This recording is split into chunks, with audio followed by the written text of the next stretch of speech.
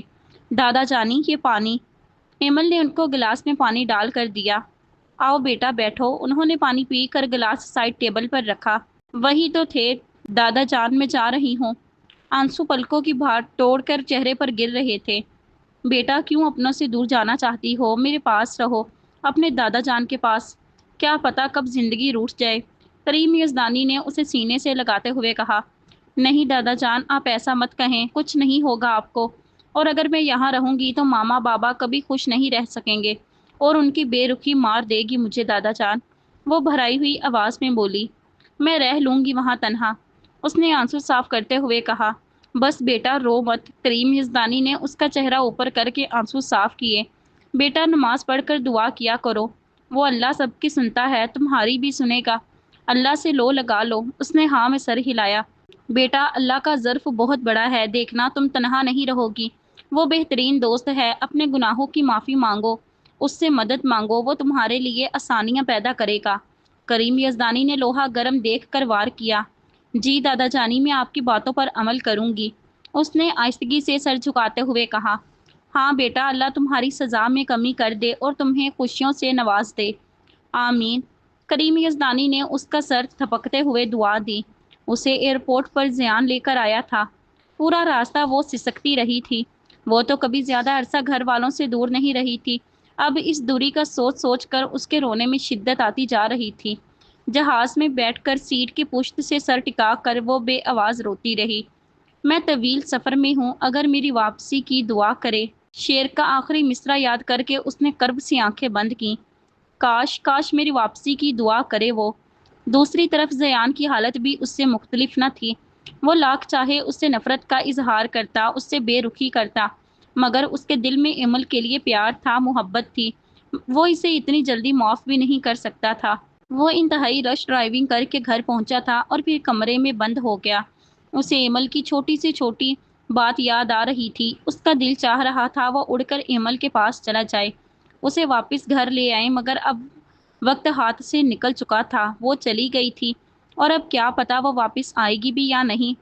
Airport پر احد اور مزمل اس کو receive کرنے کے لیے کھڑے تھے۔ وہ ٹرمینل سے باہر پہنچی تو پہلی نظر ان دونوں پر پڑی۔ ان سے مل کر وہ گاڑی میں بیٹھی۔ ماما بابا کیسے تھے اور انکل بھی ٹھیک تھے نا؟ احد نے گاڑی ڈرائیو کرتے ہوئے پوچھا۔ جی ٹھیک تھے، وہ گاڑی سے باہر کے منظر میں کھوئی ہوئی تھی۔ اور زیان بھائی ٹھیک تھے نا آپی؟ مزمل نے معنی خیزی سے پوچھا۔ ہاں وہ بھی ٹھیک تھے، ایمل نے آہستگی سے کہا۔ شاہ کہہ رہا تھا تم الگ فلیٹ میں رہو گی، ایسا ہرگز نہیں ہوگا۔ میرا گھر تمہارا بھی ہے، تم میرے گھر رہو گی، میں تمہارا بھی ماموں ہوں بیٹا، احد نے اٹل لہجے میں کہا۔ نہیں انکل، فلیٹ بہتر رہے گا اور آپ صرف زیان کے ماموں ہیں۔ آخری جملہ ایمل صرف سوچ ہی سکی۔ مگر بیٹا تم اکیلے کیسے رہو گی؟ احد نے پریشان ہوتے ہوئے کہا۔ رات ہی تو گزارنی ہے، دن کو میں جاب پر جاؤں گی، ایمل نے انہیں اپنے فیصلے سے آگاہ کیا۔ کیا مطلب ہے تمہارا؟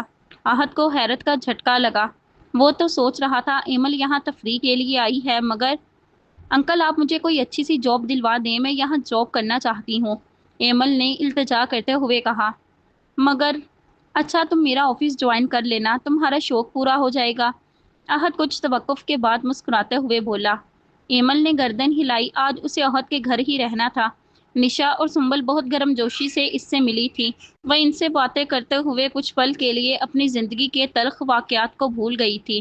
وہ پوری رات سو نہیں سکا تھا، اس کی آنکھوں کے سامنے بار بار ایمل کا چہرہ لہرا رہا تھا۔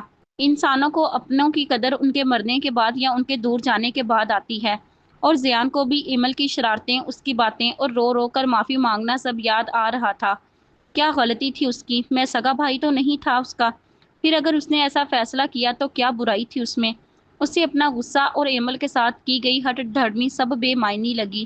ناشتے کی ٹیبل پر صرف وہ اور رابی ہی نظر آ رہے تھے۔ شاہ زیب بغیر ناشتے کے آفس چلا گیا تھا، اور کریم یزدانی کی طبیعت کی وجہ سے رابی نے انہیں کمرے میں ناشتہ بھجوا دیا تھا۔ زیان تمہاری طبیعت تو ٹھیک ہے؟ رابی نے اس کا چہرہ دیکھتے ہوئے کہا، جو مسلسل رونے کی وجہ سے سرخ اور سوجا ہوا تھا اور آنکھیں بھی انگارہ ہوئی تھیں۔ کچھ نہیں ماما، ٹھیک ہوں، اس نے رابی کو ٹالنا چاہا۔ مگر مجھے تو نہیں لگ رہا تم ٹھیک ہو۔ رابی نے اس کے تاثرات نوٹ کیے۔ ماما ایمی چلی گئی، اس کا ضبط جواب دے گیا تھا۔ رابی اٹھ کر اس کے پاس آئی۔ میرے بچے چپ ہو جاؤ، رابی نے اس کے کندھے پر ہاتھ رکھا۔ ماما اسے معاف کر دیں، اسے واپس بلا لیں۔ رابی اس کی بات سن کر حیران ہو گئی تھی۔ میں اس کا کزن ہی ہوں، اس نے اگر اپنی خواہش ظاہر کی تو کیا برائی تھی اس میں؟ زیان کو اس کے دور جانے پر اس کی غلطی بھی غلطی نہیں لگ رہی تھی۔ بلا لوں گی، تم خاموش ہو جاؤ، وہ اسے تسلی دینے لگی۔ وہ دوسرے دن احد اور نشا کے روکنے کے باوجود اپنے فلیٹ پر آ گئی تھی۔ یہاں تنہائی میں بیٹھ کر وہ اپنی گزشتہ زندگی کو سوچے جا رہی تھی۔ کیا مجھے اللہ تعالیٰ معاف کر دیں گے؟ تم اس سے گناہوں کی معافی مانگو، اس سے مدد تو مانگو، وہ تمہارے لیے آسانیاں پیدا کرے گا۔ کریم یزدانی کی آواز اس کی سماعتوں میں گونجی۔ میں عمل کروں گی دادا جان کی بات پر، اس کا ظرف تو بہت بڑا ہے۔ اس نے سوچا وہ اب خدا کا ظرف آزمانے جا رہی تھی۔ اس کے پیدا کیے لوگوں کو آزما چکی تھی۔ کتنا پیار کرتے تھے وہ اس سے، مگر ان سے اس کی ایک غلطی معاف کرنے کا حوصلہ نہیں تھا۔ وہ اللہ، اس کی تو شان نرالی ہے، اور بچپن میں کہیں اس نے نماز پڑھی تھی اور اب تو وہ وضو کرنا بھی بھول گئی تھی۔ اس نے وضو کے نام پر منہ، ہاتھ اور پاؤں دھوئے اور اللہ کی بارگاہ میں کھڑی ہو گئی۔ جسم کپ کپا رہا تھا، دل کسی سوکھے پتے کی مانند سکڑ رہا تھا۔ اس سے ڈر تھا کہیں وہ رب بھی اسے نہ دھتکار دے۔ نماز پڑھ کر اس نے دعا کے لیے ہاتھ اٹھائے۔ خدا نے اسے نہیں دھتکارا تھا، اس کی ہمت کچھ بڑھ گئی تھی۔ وہ لوگوں کے سامنے روتی رہی تھی، معافی مانگتی رہی تھی، مگر آج اللہ کے سامنے گڑ گڑا رہی تھی، رو رو کر اپنا درد سنا رہی تھی، اپنے گناہوں کی معافی مانگ رہی تھی، اپنے ان گناہوں کی معافی جن کا حساب بھی وہ بھول گئی تھی۔ اللہ کی بارگاہ میں اپنا آپ بیان کرنے کے بعد اس کے دل میں سکون اترا تھا۔ دل کی کالک تھوڑا دھل گئی تھی۔ اس نے کریم یزدانی کی بات مان لی تھی، اس نے خدا سے لو لگا لی تھی، اور وہی اس کی کامیابی تھی۔ ابھی اس نے خدا سے لو لگانے کا سوچا ہی تھا اور خدا نے لوگوں کے دلوں میں اس کے لیے ہمدردی ڈال دی تھی۔ اگلے چند دنوں میں اس نے احد کا آفس جوائن کر لیا تھا۔ وہ کام میں دل لگا رہی تھی اور ساتھ اسلام کے قریب بھی آتی جا رہی تھی۔ نماز باقاعدگی سے ادا کر رہی تھی اور ہر کام ترک کرنے کی کوشش کر رہی تھی جو اسلام کے خلاف ہو۔ احد اس کے کام سے بہت خوش ہوا تھا اور شاہ زیب کو بھی اس کی کارکردگی کے بارے میں بتایا تھا۔ وہ سنبھل گئی تھی، مگر کبھی کبھی یادیں اسے رلا ہی دیتی تھیں۔ اب یہ آنکھیں احساسات سے عاری ہو گئی تھیں، خالی خالی سی آنکھیں، مگر پرسکون۔ ایک دن مزمل نے اس کی آنکھوں کو دیکھ کر کہا، آپی، اب آپ کی آنکھیں پہلے کی طرح چمکتی دمکتی نہیں ہیں۔ اس کی بات پر وہ خاموش ہو گئی تھی۔ وہ اسے کیا بتاتی کہ آنکھوں میں اپنوں کی کمی ہے؟ اس کی آنکھوں میں نمی تیرنے لگی تھی، مگر وہ ہنس پڑی تھی۔ تمہیں غلط فہمی ہوئی ہے، اب شرارتیں نہیں کرتی نا؟ اس کے بعد وہ اداسی کے خول سے بھی باہر آ گئی تھی۔ بات بات پر کہکہے لگاتی، مگر صرف وہ جانتی تھی یہ کہکہے کھوکھلے ہیں۔ میں وہ دنیا ہوں جہاں تیری کمی ہے سائیاں، میری آنکھوں میں جدائی کی نمی ہے سائیاں۔ اسے یہاں آئے ہوئے 1 ماہ ہونے کو آیا تھا، مگر مڑ کر کسی نے خبر تک نہیں لی تھی۔ مگر اب اسے بھی کسی کے پیار کا انتظار نہیں تھا۔ کبھی کبھی انسان اپنوں کی چاہت کا طلبگار ہوتا ہے، اسے ہر لمحہ اپنوں کی یاد تڑپاتی ہے، اپنوں کے پاس جانے، ان کی توجہ پانے کی تڑپ ہوتی ہے، شدت ہوتی ہے۔ مگر جب بار بار وہ انسان دھتکارا جائے، اسے بے رخی اور نفرت کا سامنا کرنا پڑے، تو آہستہ آہستہ انسان کی یہ شدت ماند پڑ جاتی ہے، اس کا انتظار ختم ہونے لگتا ہے، اور ایک وقت آتا ہے کوئی طلب باقی نہیں رہتی، انسان اپنے آپ میں رہنا پسند کرنے لگتا ہے۔ وقت گزرتا جا رہا تھا، وہ بھی جینا سیکھ گئی تھی، ہنسنا سیکھ گئی تھی۔ وقت سب سکھا دیتا ہے، دکھ میں ہنسنا، غم چھپانا، درد سہنا اور صبر کرتے رہنا، سب کچھ۔ وہ بھی وقت کی رنگ میں ڈھل گئی تھی۔ وہ صبح کی نماز پڑھ کر سو گئی تھی۔ اب جب آنکھ کھلی تو صبح کے 10 بج رہے تھے۔ وہ فریش ہو کر کچن میں آئی اور اپنے لیے ناشتہ بنانے لگی۔ تبھی دروازہ نوک ہوا۔ اس نے دروازہ کھولا تو سامنے مزمل کھڑا تھا۔ وہ اسے لے کر کچن میں ہی آ گئی۔ آج سنڈے تھا اور سنڈے کو مزمل یا سنبل اس کو وقت دینے اس کے فلیٹ پر آ جاتے تھے۔ سنبل نہ بھی آتی مگر مزمل ضرور آتا تھا۔ اس کی شرارت بھری باتوں کو سن کر وہ جی بھر کر ہنستی۔ اسے اکثر ماضی یاد آ جاتا جب وہ بھی مزمل کی طرح شرارتیں کرتی تھی، باتیں کرتی تھی۔ آپ نے ناشتہ نہیں کیا ابھی؟ مزمل نے اسے آملیٹ بناتے دیکھ کر کہا۔ نہیں، نماز کے بعد سو گئی تھی، ابھی کچھ دیر پہلے آنکھ کھلی، ایمل نے آملیٹ پلیٹ میں رکھتے ہوئے کہا۔ پھر ناشتہ کر کے تیار ہو جائیں، میں آپ کو اپنے گھر لے کر جاؤں گا، مزمل نے کچن میں رکھے اسٹول پر بیٹھتے ہوئے کہا۔ کیوں بھائی، آج کیا خاص بات ہے جو گھر لے کر جاؤ گے؟ اس نے ٹیبل پر ناشتہ سیٹ کیا اور دوسرا اسٹول گھسیٹ کر خود بھی بیٹھ گئی۔ یہ لو، میرے ساتھ ناشتہ کرو۔ ایمل نے مزمل کو بھی دعوت دی۔ آپ ویسے بن رہی ہیں یا سچ میں آپ کو کچھ نہیں پتا؟ مزمل نے اس کی ناشتے کی آفر کو اگنور کرتے ہوئے کہا۔ میں سمجھی نہیں، اس نے نوالا منہ میں چباتے ہوئے کہا۔ زیان بھائی آئے ہیں، مزمل کے کہنے پر اسے اچھو لگا۔ اس نے جلدی سے جوس کے گھونٹ بھرے۔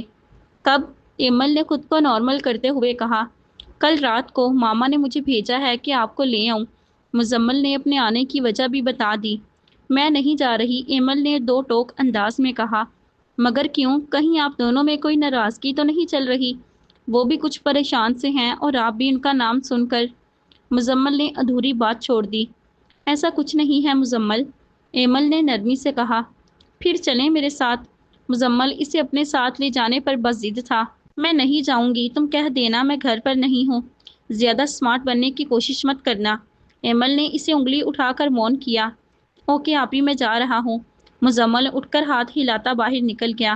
مزمل نے گھر جا کر عہد اور نشا کو بتا دیا کہ وہ گھر پر نہیں ہے، مگر زیان کو بتایا کہ وہ آنا نہیں چاہتی، آپ منا لیں جا کر۔ زیان کو سخت صدمہ ہوا تھا۔ میرے یہاں آنے سے اسے کوئی خوشی نہیں ہوئی، میں کیوں منا کر لاؤں اسے؟ اگر اسے اپنی غلطی کا احساس ہوتا تو خود یہاں آتی۔ زیان کے دل میں بدگمانیاں جگہ لے رہی تھیں، اور دوسری طرف ایمل اس سے بھی زیادہ شوکڈ تھی۔ کسی نے بھی مجھے اس کے آنے کی خبر نہیں کی۔ شاید وہ یہاں مجھ سے ملنے آئے۔ آنکھوں میں امید کے دیپ جلنے لگے تھے۔ اس نے جلدی سے گھر کی صفائی کی اور شاور لے کر لیمن کلر کا لون کا سوٹ پہنا اور لائٹ میک اپ کر کے لاؤنج میں اس کا انتظار میں بیٹھ گئی۔ ظہر سے عصر ہوئی، عصر سے مغرب، مگر زیان نہ آیا۔ وہ نماز پڑھ کر بھی اس کے آنے کی دعا مانگنے لگی، مگر اس نے نہیں آنا تھا، وہ نہ آیا۔ اس کی تمام امیدیں اس کے اپنی طرف لوٹنے کی ٹوٹ گئی تھیں۔ وہ عشاء کی نماز پڑھ کر پھوٹ پھوٹ کر رو دی۔ آج نہ جانے کتنے دنوں بعد پھر اس کا ضبط ٹوٹ گیا تھا۔ وہ روتے روتے جائے نماز پر ہی سو گئی۔ کتنا سکون دیتا ہے نا جائے نماز پر سونا۔ ایسا لگتا ہے یہ انسانوں کی نہیں کسی اور مخلوق کی دنیا ہے، جہاں غم اور دکھ نہیں ہے، بس سکون ہی سکون ہے۔ زیان کے واپس پاکستان جانے کی خبر سن کر اس نے پاکستان کال کی۔ شاہزیب نے سرسری سی بات کر کے اس نے کریم یزدانی سے بات کی۔ دادا جان کیسے ہیں؟ وہ بھرائی ہوئی آواز میں بولی۔ اس کا دل چاہ رہا تھا وہ کریم یزدانی کی مہربان آغوش میں پناہ لے لے۔ ٹھیک ہوں، لگتا ہے دل لگ گیا ہے وہاں پر۔ ہماری تو یاد آتی ہی نہیں تمہیں، کریم یزدانی نے پیار بھرا شکوہ کیا۔ وہ کون سا پل ہے دادا جان جب آپ لوگ نہ یاد آئے ہوں؟ بس دن کو جاب پر جاتی ہوں اور رات کو نیند جلدی آ جاتی ہے، اس نے وضاحت کی۔ تم جاب کرتی ہو؟ کریم یزدانی حیران ہوئے۔ ہاں دادا جان، بوریت سے بچنے کے لیے اور اذیت سے بچنے کے لیے مصروف رکھنا پڑتا ہے خود کو۔